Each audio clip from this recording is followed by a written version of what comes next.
Throughout Death Battle, we've seen all manner of weapons and abilities, but these two combatants command the very earth around them.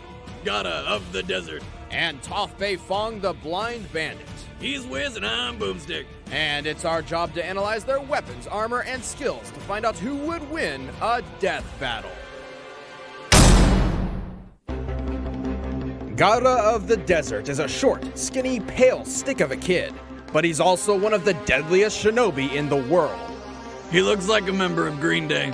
Gaara is the son of the 4th Kazekage, leader of the village hidden in the sand. Born prematurely at the cost of his mother's life, Gaara was destined for a childhood of depression and loneliness from the get-go. Not even a minute old and already has a kill under his belt. Though, technically he had a little help.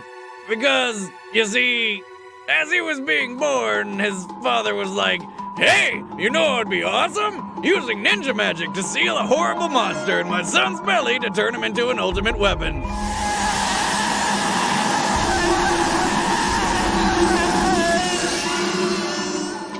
The process was successful, and Gaara became a Jinchuriki, human beings who have powerful tailed beasts trapped within them. Gaara's beast was Shukaku, a giant tanuki with power over sand. Oh, I want a tanuki as a pet. They're so fluffy and adorable, you just want to hug. Holy shit, what is that? Shukaku loathed humanity, and at first, Gaara had difficulty controlling the monster's rage, accidentally hurting others. As such, he was shunned by his own people, forced to live a secluded life. Well, yeah, I mean, he's got a goddamn tummy monster. It's not like Pepto-Bismol's solving that. Convinced his only option was to fight and care for only himself, Gaara became a ruthless killing machine. But it's not all bad. Having a digestive desert demon gives him control over all things sand. He can wield it as a weapon using his mind to trap and crush his foes. Oh, and he can also use it to frickin' fly. How the hell does that work? He can mentally adjust the density of his sand, whether it needs to be lighter than air or stronger than steel. He can even use it to stop bombs powerful enough to wipe out an entire village. He can control any sand in his vicinity using his chakra, a spiritual energy shinobi access for superhuman abilities, such as walking up a tree.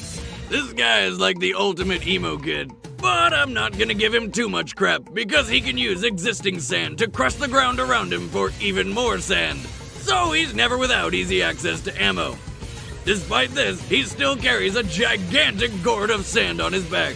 It's huge. You'd think that'd be hard on his spine. Interestingly enough, its unique shape and size is a reference to how in Japanese folklore, tanukis were considered to be so well endowed they'd have to sling their testicles over their shoulders. Awesome. But the thing is, Gaara's gourd is not carrying any ordinary testicles. I mean sand.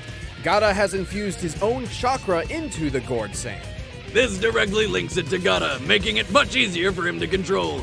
He's so skilled with it, he can even forge weapons from it, bury people underground, or send it into another person's bloodstream and control them like some sort of puppet.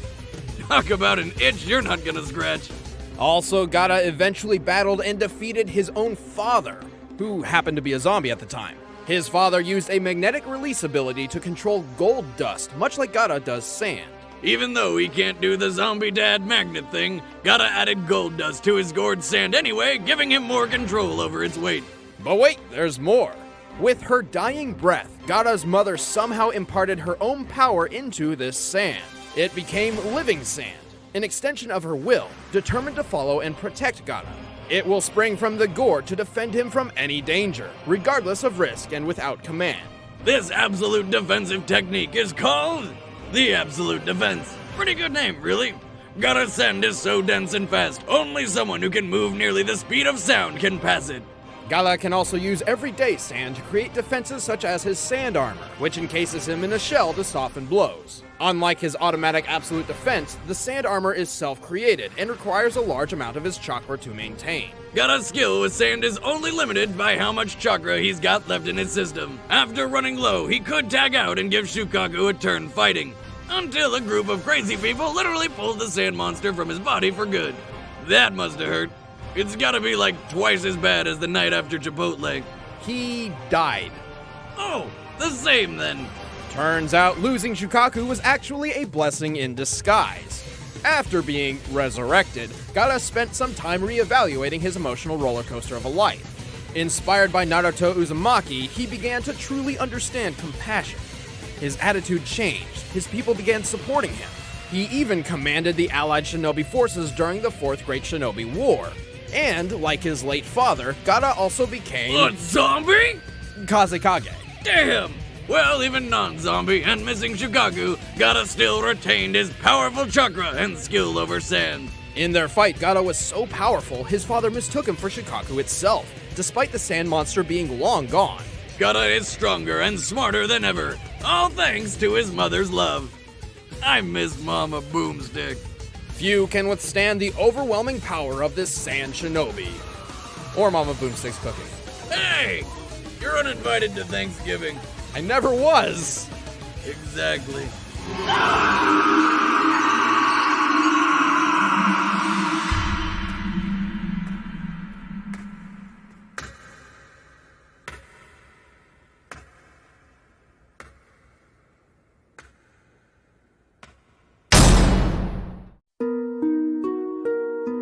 As the only child of the wealthy Beifong family, Toph was kept a secret from the rest of the world.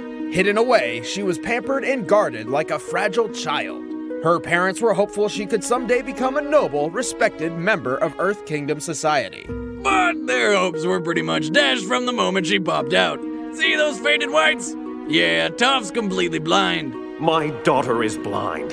She is blind and tiny and helpless and fragile. Still, fragile is the last word that I would want to use to describe this chick. Frustrated by her parents' stubborn coddling, Toph ran away from home at the age of 6 and ended up losing her way in a cave. Until she was rescued by some giant badger moles. Yes, they are badgers. And they are moles. Imagine one of those things burrowing into your home. What kind of pest control do you even call for that? Oh wait, I know. Fire. Like Toph, badger moles are blind, so they took a liking to her. Well, how the hell would they know? And as the original artists of the craft, the badger moles began her training in the art of earthbending. These giant varmints taught Toph how to manipulate rock and stone. Using movements similar to the Chugar praying mantis martial art, Toph can telekinetically throw, grow, shrink, and alter Earth in any conceivable way, making for some pretty down-to-earth attacks and defenses. The badger moles also taught Toph how to see. Wait, these ridiculous creatures are also masters of LASIK surgery? No, Toph does not use her eyes to see. Of course, her other senses are extremely accurate, and as a master earthbender, Toph can sense the location of Earth anywhere. Even more impressive though, the badger moles navigate their tunnels using an earthbending technique known as the seismic sense, and Toph quickly picked up on this talent. It's kind of like sonar, detecting the exact location and movement of a person or object through their interaction with the ground. I feel the vibrations in the earth, and I can see where everything is. You, that tree, even those ants. She feels every movement, every footstep, every heartbeat, so precisely she can even tell if a person's lying.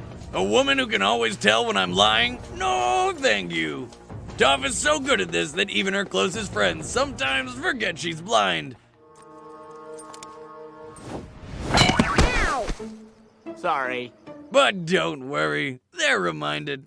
In only 6 years, Toph had completely mastered earthbending. She even won the Earth Rumble 4 tournament multiple times under her stage name, the Blind Bandit. But Toph didn't stop her training with just earthbending. At first, softer earth proved difficult for her seismic sense. I feel the vibrations in the ground with my feet, but the sand is so loose and shifty, it makes everything look fuzzy. But she has since demonstrated her mastery in both sand bending and mud bending. She can also change the density of earth from sand to stone and back. And before you start making any density or hardening innuendos, she's 12. Okay. But her greatest achievement is the discovery of an all-new bending art, one thought to be impossible: metal bending. By manipulating the earthy composition within, Toph can bend nearly any type of metal just as well as stone, the exception being highly purified metals such as platinum. Toph quickly mastered metal bending and went on to teach it to others. She eventually even founded and led a metal bending police force. And that's after conquering Earth Rumble 4, holding up a building the size of a castle, defeating an entire army almost single-handedly, and dueling King Boomy to a standstill. And that guy's conquered an entire hostile city by himself. Even in her old age, Toph was capable of going one-on-one with a new avatar, and her seismic sense could locate people across the world. She knows when I've lied and where I've been? Women should not have these powers. I am the greatest earthbender in the world. Don't you two dunderheads ever forget it.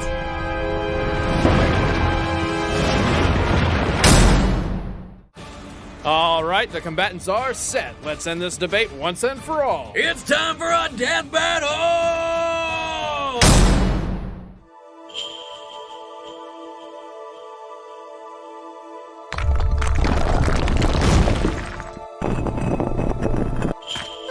Talk about a rough ride. You do not belong here. This is sacred ground. Leave. Oh yeah, tough guy? Make me. Forward! Yeah!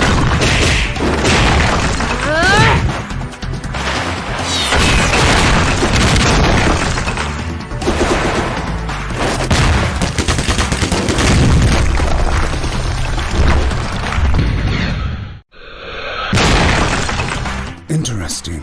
She commands stone as fluently as I control sand. By the way, I can tell you're using your sand to smash up the ground underneath us for more ammo. Pretty smart for a sandman. Too bad I'm gonna kick your butt before you can use any of it.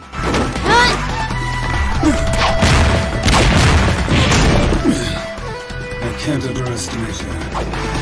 Yeah! I need time. Huh? Whoa!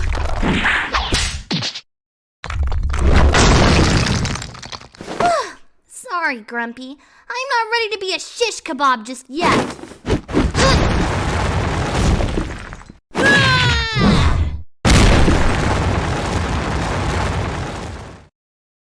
Come on! Are you really that scared of a little blind girl? I'm touched.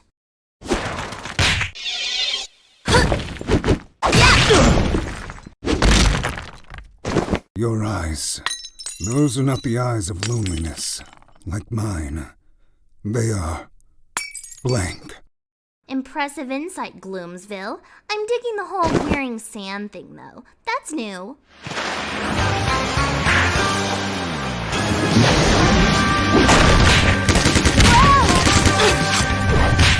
Hey, no fair! You need your arms to control the earth. I will remove them.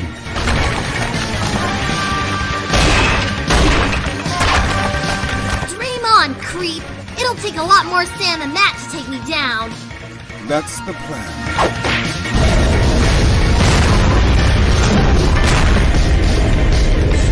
Oh, crap.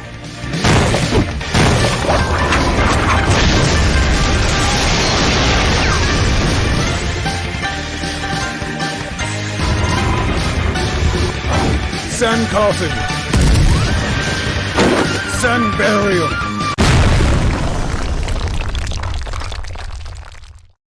It is done.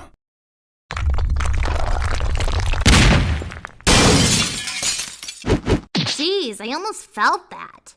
That's impossible. You kidding? Pay attention, Sandy. I'm about to school you.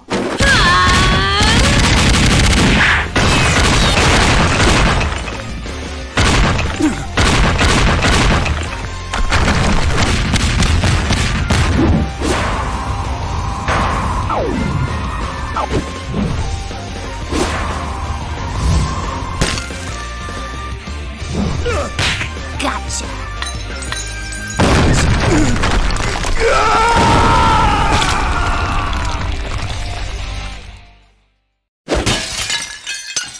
That's how it's done.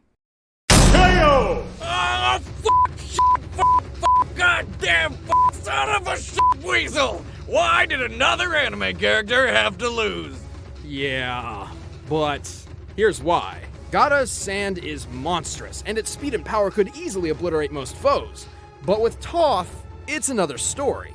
Really? She's friggin' blind, for God's sakes, and he can fly! Oh ho ho! In the official behind-the-scenes extras of the Avatar Book 2 DVD, we found this. Toph can feel the earth, even if it isn't connected to the ground. Toph is tough, but her real strength lies in her precision and technique.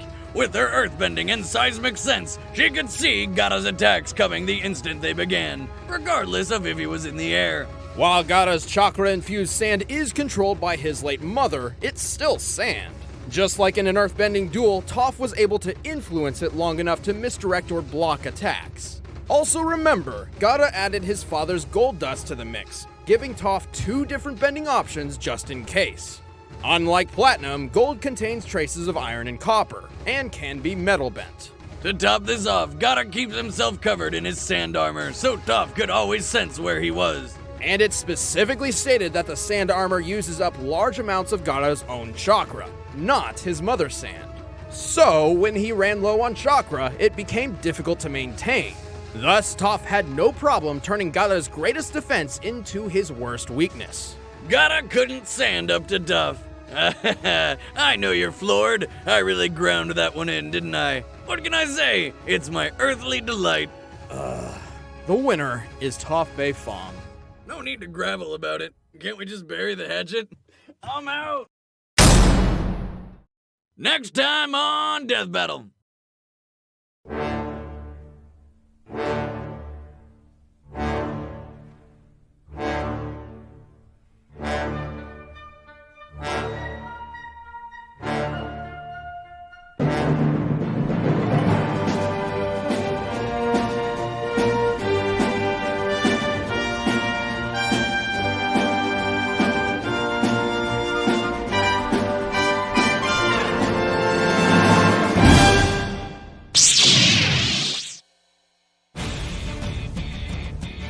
If you guys enjoyed the episode, please like, share it with your friends, argue, and subscribe. It really helps us out. And if you want more entertainment right now, why don't you listen to Jocelyn talk about Star Fox and some other interesting things she does on her show? Called The Desk of Death Battle. Click it right there. And don't forget to buy Disorder. It's our game and it's on Steam and it's really cool, but you kind of have to play it to understand it, so go do that and I'll be happy. And still have a job. If you need a website, then look no further than Squarespace. I'm not kidding. If this wasn't the best way to create your own website, then why would Jeff Bridges, yes, the dude himself, use it? That's right. Jeff Bridges created the website dreamingwithjeff.com, where you can listen to his album of unique and relaxing sounds to lull you to sleep. And it's all thanks to Squarespace. No idea is too far out. Go to squarespace.com/screwattack to get 10% off and bring your idea to life. I really wasn't kidding about the whole Jeff Bridges thing. Seriously, click the dude and watch it now.